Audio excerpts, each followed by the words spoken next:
오늘부터 우리는 신앙의 기초적인 부분에 대해서 하나하나 차근차근 나눠보려고 합니다. 오늘은 첫 시간으로 은혜에 대해서 말씀을 나눠보고자 합니다. 부모는 자녀를 조건 없이 사랑합니다. 자녀를 위해서라면 어떤 것이라도 줄 수 있는 사람이 부모입니다. 아파하고 있는 자녀를 보느니 차라리 자신이 아파하고 그리고 자녀를 위해서 목숨이라도 아낌없이 주는 사람이 또한 부모입니다. 부모는 자녀를 위해서 고생하고 희생했다고 대가와 보상을 요구하지도 않습니다. 어떤 면에서 자녀를 향한 부모의 그 사랑과 희생은 선물입니다. 대가를 바라지 않고 주는 자체만으로도 행복해하는 선물입니다. 자기 자식을 남들이 다 욕하고 손가락질한다고 해도 그래도 용납하고 품어주는 것이 부모입니다. 심지어 자식이 은혜도 모르고 자기를 버려도 그래도 부모는 자식을 품습니다. 가끔 고생해서 키운 자식들이 늙고 외소해진 부모를 방치하는 뉴스를 접하게 됩니다. 성공하고 부유하게 사는 자식들이 분명히 있는데도 좁은 단칸방에서 힘겹게 사는 노인들도 있습니다. 사회적으로 번듯한 위치에 있고 보니까 까맣게 그을리고 볼품없어진 부모님이 부끄러워 부모님과의 연을 끊고 사는 자식들도 있습니다. 전에 사역하던 교회에서 연로하신 여집사님께서 저에게 남모를 고민을 말씀하신 적이 있습니다. 집사님께 들은 내용은 이랬습니다. 집사님도 과거에는 남들이 부러워할 만큼 부유하게 살았는데 남편이 죽은 이후에 이런저런 일로 가세가 기울게 되었습니다. 연로해진 이후로는 생활보호 대상자가 되어서 방이 하나밖에 없는 작은 임대 아파트에서 나라의 지원을 받고 사시게 되었습니다. 근데 그 집사님께 딸이 하나 있었습니다. 저는 집사님이 말씀하시기 전까지 자녀도 없는 줄 알았습니다. 주변에 있는 사람들도 다 그렇게 알고 있었습니다. 자식도 없는 독거노인으로 알고 있습니다. 집사님은 딸 하나 바라보고 평생을 사셨다고 합니다. 딸을 위해서 가진 모든 것을 다 하셨다라고 했습니다. 그런데 그 딸은 집사님과 다르게 넓은 아파트에서 아주 부유하게 산다는 겁니다. 사위는 그 근처에 있는 고등학교 교장이었습니다. 그렇게 잘 사는 딸이 있는데 왜 집사님이 그렇게 초라하게 사시고 있는지 이해가 되지 않았습니다. 그런데 집사님 호적에는 딸이 없습니다. 호적상으로 집사님은 혼자입니다. 자식이 있으면 나라의 지원을 받지 못하니까 오래전에 호적을 분리했다는 겁니다. 딸이 가끔 찾아오긴 했습니다. 가끔 용돈도 조금씩 준다고 했습니다. 그런데 남들에게 들키면 지원을 못 받을까 봐 딸도 남들 몰래 어쩌다 한 번씩 오고 집사님도 주변 사람들에게 자식이 없다고 말하면서 지낸다는 겁니다. 지금껏 그렇게 살아왔는데 얼마 전에 주변에 있는 몇 사람이 눈치를 챈 것 같다는 겁니다. 그러면 어떻게 하면 좋겠냐고 고민을 털어놓으셨습니다. 이게 알려지면 딸에게도 부담이 되고 딸이 또 뭐라고 할 텐데 어떻게 해야 좋을지 알려달라고 하시는 겁니다. 집사님의 그 말씀을 들으면서 너무 화가 났습니다. 형편이 아무리 어려워도 연로하신 어머니에 대한 도리를 다하는 것이 자식의 도리일 텐데 여유도 있고 부유하면서 어머니를 자식도 없는 분처럼 거짓말하는 삶을 살겠다는 사실이 너무 기가 막혔습니다. 자기가 자식으로서 받을 희생과 사랑은 다 받아놓고 자식으로서 어머니에 대한 도리는 내팽개친 딸이 이해가 되지 않았습니다. 사위도 한 학교를 이끄는 교장이라고 하면서 어떻게 사람의 기본적인 도리를 저버리며 사는지 용납이 되지 않는 겁니다. 그런데 집사님의 이야기를 들으면서 왜 제가 화가 나는 걸까요? 저뿐만 아니라 이 이야기를 듣는 많은 사람들이 그 딸에 대해서 화가 날 겁니다. 부모가 자식에게 베푸는 사랑과 희생이 조건이 없는 것이라면 자식이 부모의 은혜에 어떤 보답을 하지 않아도 문제가 될 것이 없습니다. 하지만 우리는 그렇게 생각하지 않습니다. 부모가 아무리 자식에게 조건 없이 아무런 대가를 바라지 않고 사랑을 줬어도 그 은혜를 받은 자식은 부모에게 효를 다해야 된다고 우리는 자연스럽게 생각합니다. 효도로 부모의 은혜에 보답하는 것을 사람의 기본적인 도리라고 생각합니다. 물론 그렇게 한다고 해서 그 은혜를 다 갚을 수는 없지만 그 크신 은혜에 미치지는 못하지만 자식으로서 할 수 있는 최선을 다해 효로서 보답하려고 하는 것을 우리는 당연하게 생각합니다. 그것이 우리 사회가 가지고 있는 일반적인 상식이고 당연하게 공유하고 있는 가치입니다. 부모님의 은혜만 그런 건 아닙니다. 인생에 귀중한 가르침을 준 선생님이 있다면 그 은혜를 평생 잊지 못합니다. 위기의 때에 도움을 준 사람의 은혜를 우리는 잊지 말아야 된다고 생각합니다. 물질이든 마음이든 기도든 후원해준 분들의 은혜를 기억하고 감사하는 것은 사람으로서의 마땅한 도리입니다. 그리고 기회가 되었을 때 그분들의 은혜에 어떤 형태로든 보답을 하는 것을 우리는 도리요 미덕이라고 생각합니다. 하다못해 생일 선물을 하나 받아도 다음번 그 사람의 생일에 선물로 보답해야 된다라고 우리는 생각합니다. 은혜에 대해서 감사하지 않는 것, 보답하지 않는 것을 우리는 배은망덕하다고, 무례하다고 생각합니다. 이것이 은혜에 대한 우리가 갖고 있는 문화요 기본적인 상식입니다. 아마 은혜라는 단어는 신자들이 제일 좋아하는 단어 중에 하나일 겁니다. 하나님의 은혜로 말미암아 우리가 구원을 받았기 때문입니다. 죄로 인해서 진노의 심판을 받아야 될 우리들이 하나님의 은혜로 말미암아 하나님의 자녀로 살아가고 있습니다. 그 이유 때문에 우리는 은혜라는 단어를 좋아합니다. 오늘 본문 에베소서 2장 8절에서 9절은 하나님의 은혜를 드러내는 대표적인 구절입니다. 8절 9절 말씀 함께 같이 읽겠습니다. 여러분은 믿음을 통하여 은혜로 구원을 얻었습니다. 이것은 여러분에게서 난 것이 아니요 하나님의 선물입니다. 행위에서 난 것이 아닙니다. 그러므로 아무도 자랑할 수 없습니다. 하나님의 은혜가 아니었다면 우리는 그리고 세상은 어떻게 되었을까요? 바울은 우리가 받은 구원이 인간에게서 날 수 있는 것이 아니라고 분명히 말합니다. 인간의 행위에서 날 수 있는 것도 아닙니다. 구원은 전적으로 하나님의 선물입니다. 조건 없이 주시는 하나님의 은혜입니다. 그런데 이 은혜, 구원이라는 선물을 어떻게 받을 수 있습니까? 믿음을 통해서 받는 겁니다. 어떤 믿음일까요? 하나님께서 예수 그리스도의 십자가 대속의 죽음을 통해 우리를 구원하시려는 계획을 가지셨고 그 일을 행하셨다라는 믿음입니다. 그것을 단지 받아들이는 믿음입니다. 공동번역에서는 믿음으로 받는 이 구원을 더 잘 표현하고 있습니다. 여러분이 구원을 받은 것은 하나님의 은총을 입고 그리스도를 믿어서 된 것이지 여러분 자신의 힘으로 된 것이 아닙니다. 이 구원이야말로 하나님께서 주신 선물입니다.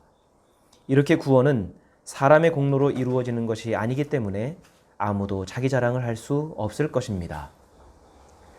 바울은 분명히 밝힙니다. 신자가 구원을 받는 것은 그리스도를 믿어서 된 것이지 사람의 힘으로 된 것이 아닙니다. 여기서 사람의 힘이 상징하는 것은 사람의 모든 노력을 가리킵니다. 인간의 소유, 능력, 지위, 지식, 성공과 성취 등 인간이 노력을 통해 얻을 수 있는 모든 것이 힘이라는 단어에 포함되어 있습니다.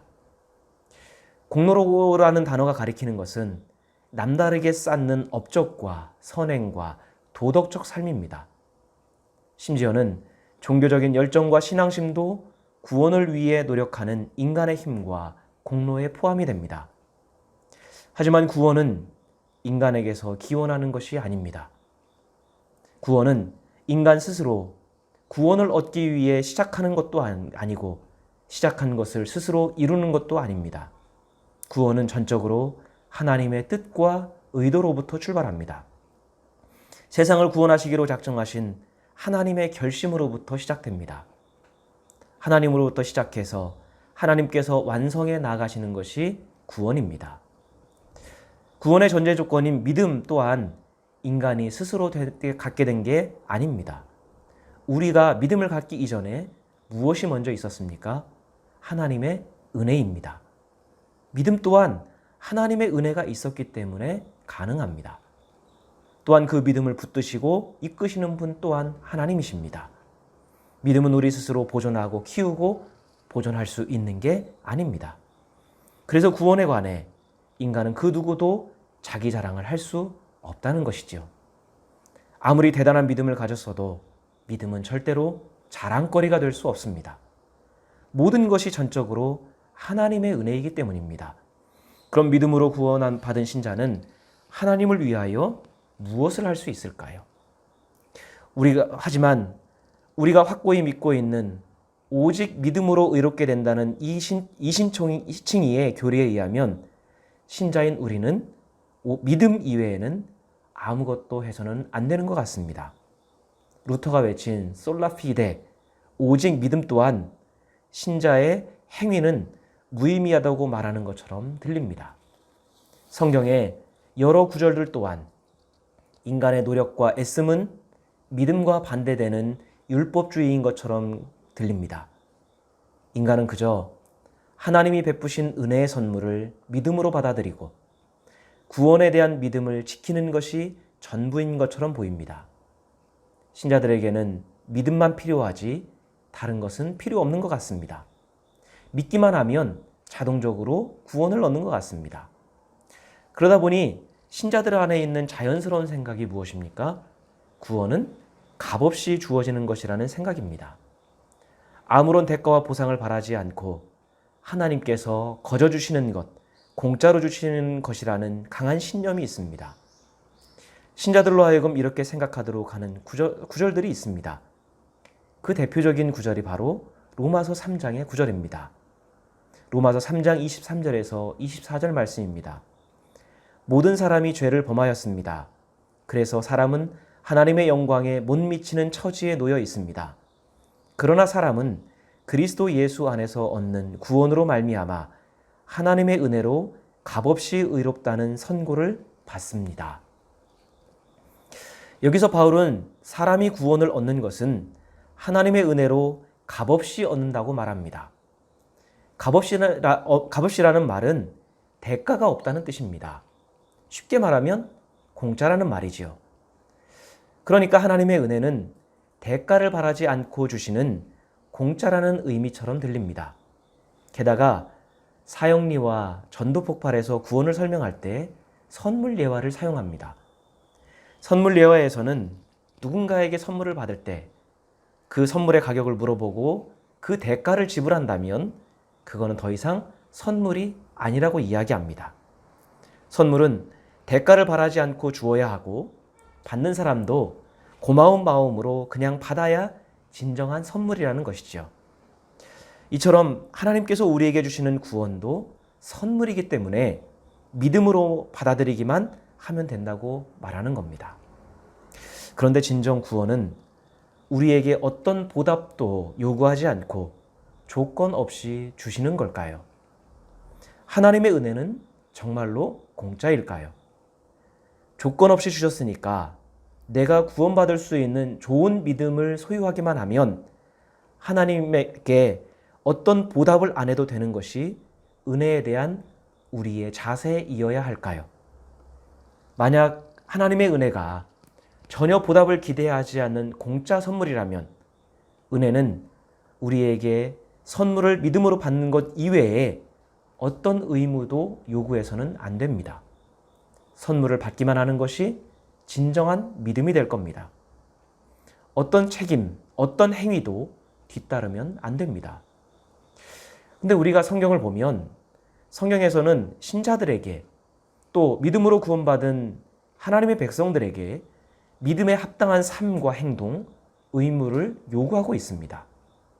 진정한 믿음은 선한 양심, 선한 행동, 선한 삶은 자연스러운 것이라고, 그렇게 살아가야 한다고 성경은 일관되게 가르치고 있습니다. 우리는 은혜에 대해 오직 믿음만 강조해야 하고 의무나 행동을 강조하면 율법주의라고 믿습니다. 하지만 로마서나 갈라디아서에서 부정적으로 말하는 것처럼 보이는 율법이나 행위는 이와는 다른 배경에서 말하고 있는 겁니다.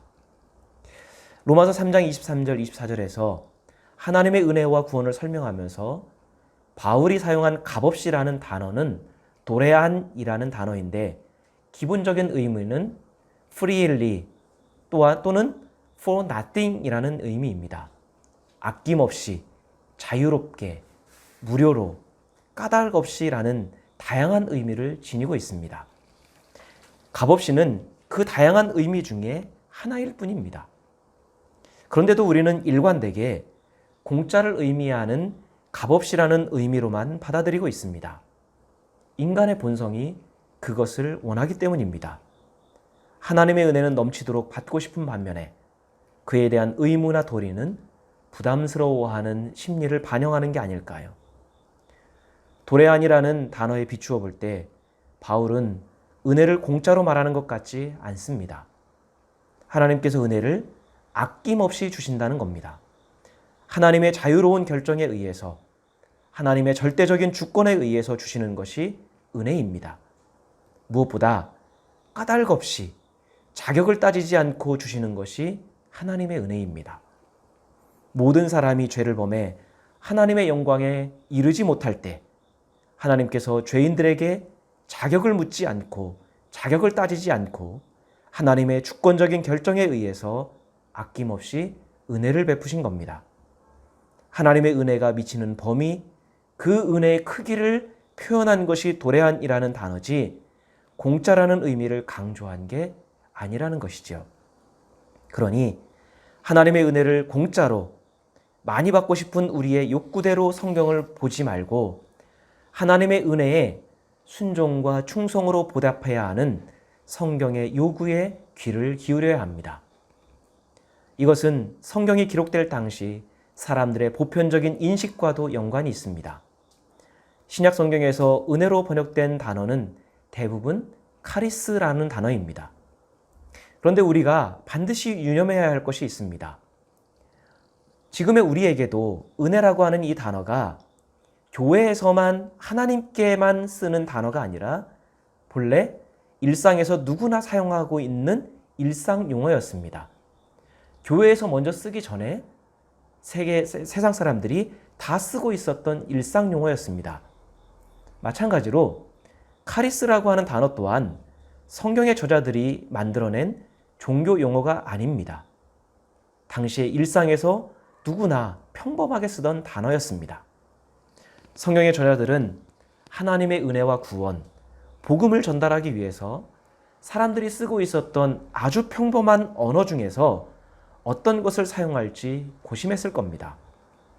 왜냐하면 아무리 좋은 진리나 내용이라도 사람들이 알아듣지 못하는 단어나 용어라면 쓸모없는 것이 되기 때문입니다. 따라서 사람들이 잘 알고 있는, 누구나 알고 있는 용어를 써야 합니다.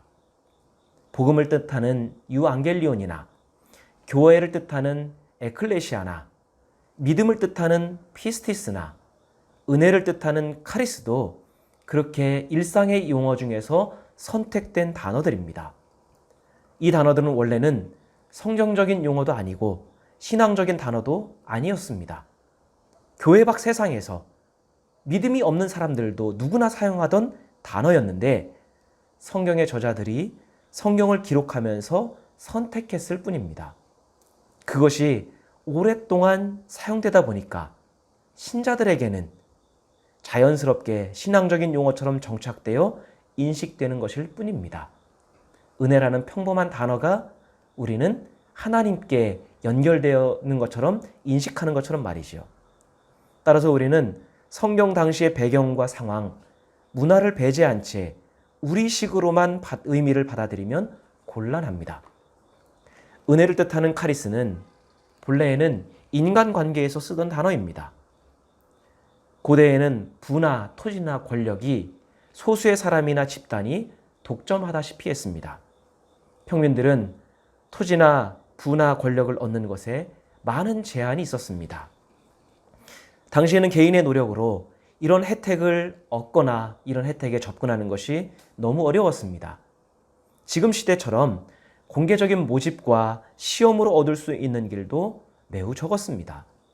그보다는 부나 권력을 가진 사람들의 도움을 받는 것이 일반적이었습니다. 또는 부자나 권력자들과 친한 사람의 소개를 받음을 통해서 그렇게 혜택을 얻었습니다. 이러한 도움을 호의 또는 후원이라고 불렀습니다. 이렇게 도움을 주는 사람은 도움을 받는 사람에게 후원자 또는 후견인이 되었습니다. 이렇게 도움을 준 후견인들은 다양한 호의를 베풀었습니다. 자본이나 토지를 제공받을 수 있도록 해주거나 어떤 사람이 위기나 위협에 빠졌을 때 보호를 해주기도 했습니다. 빚을 청산해주기도 하고요. 관직이나 직책에 임명될 수 있도록 도움을 주기도 했습니다. 때로는 지혜로운 조언을 해주기도 했습니다. 이렇게 후견인이 베풀어주는 여러 가지 후원, 호의가 우리가 은혜라고 부르고 있는 카리스라고 하는 단어입니다. 따라서 카리스는 은혜라고 하는 추상적 의미보다는 실제적으로 호의를 베풀고 후원하는 자비를 베푸는 행위를 가리킵니다. 하나님의 카리스가 예수 그리스도의 십자가를 통해 베풀어진 실제적인 자비였던 것처럼 말이죠. 그렇다고 후견인이 만약에 어떤 대가나 보상을 바라고 도움을 주었다라고 하면 그것은 명예롭지 못한 거였습니다. 그것은 더 이상 호의가 아닙니다. 고대 사회에는 명예를 중요하게 생각했습니다. 어떤 의미에서 명예가 삶의 목표였고 존재감이었습니다. 사람들은 자기 자신과 가문의 명예를 높일 수 있는 기회를 찾았습니다. 도시가 큰 재난으로 인해서 어려움에 빠졌을 때 자신의 재산을 털어서 피해당한 사람들, 가난한 사람들에게 자비를 베푸는 관대함이 명예였습니다. 부자들은 도시의 공공시설물을 지어주기도 했습니다. 전쟁에 나간 군인과 남자들은 목숨을 걸고 도시를 위해 싸우는 것이 명예였습니다.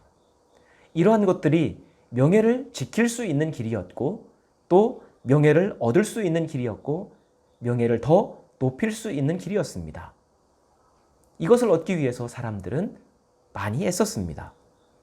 반면에 어려운 사람의 요청을 외면하거나 인색한 것, 또 전쟁에서 비겁한 것은 수치로 여겼습니다.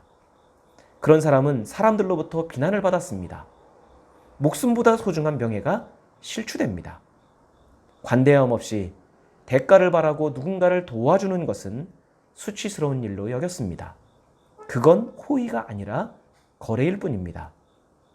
지금 시대도 누군가가 사고나 굶주림으로 죽어가고 있는데 그에게 돈이나 보상을 요구하면서 조건적으로 도움을 준다면 그 사람을 우리가 비난하는 것처럼 말이죠. 그런 의미로 본다면 하나님께서 우리에게 베푸신 은혜, 구원은 대가를 바라지 않는 완전한 호의, 관대한 후원이 분명합니다. 만약에 하나님께서 우리에게 대가와 보상을 바라셨다면 하나님께 수치가 되기 때문입니다. 이렇게 본다면 하나님의 은혜는 값없이 주어졌다라는 말이 맞는 것 같습니다. 하지만 우리가 하나 더 고려해야 될 당시의 상황이 있습니다. 후견인은 아무런 대가를 바라지 않고 관대하게 호의를 베푸는 게 명예입니다.